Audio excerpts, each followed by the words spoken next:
In Mass Effect 2, you are Commander Shepard.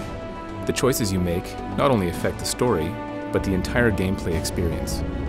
No two players will experience the same thing. Shepard always has tough decisions to make.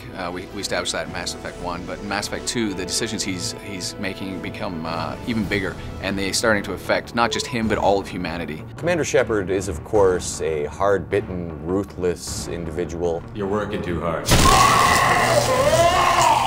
Or perhaps he's a kind-hearted, nice individual who helps people out when he can. It's the nature of this game that he can really be anything that the player wants him to be. You'll determine your character's gender, your appearance, your powers and skills, and even how humane or brutal you are.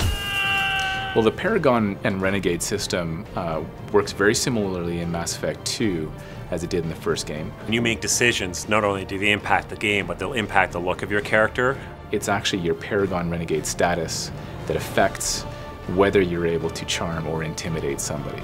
Time to spill a little merc blood.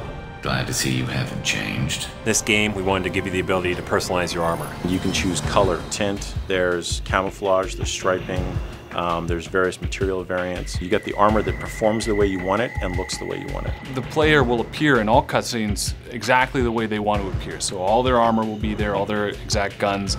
So that's really exciting because it helps to draw the player that much more into the cinematic experience, because that is their character playing out that adventure. Well, I think everybody loved the idea that you could go off the beaten path of the story and explore the galaxy.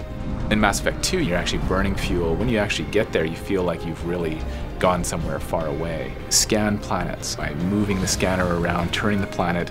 When you find a location, that becomes what we call an N7 mission. The N7 Worlds was a chance for us to really explore those special science fiction moments you see in the movies, and giving the level artists a chance to do something different and unique that you really can't bring to the core game. Some of them are standard length, like 30, 40-minute missions. Other ones are very short, like 10 minutes. They all tie back in the main story somehow.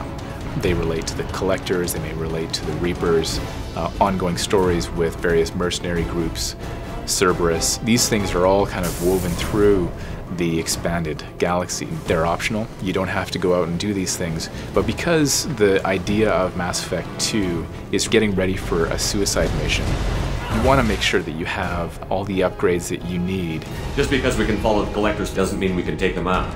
I don't want to go after them until I know we're ready. If you don't have your guns upgraded, for example, on the Normandy, there will be repercussions in the endgame for not having that. So it's obviously in your best interest to go out and make sure that you explore and do these research missions.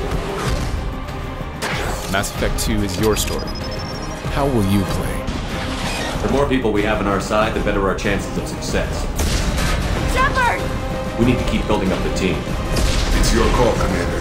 Whatever you decide, we're with you.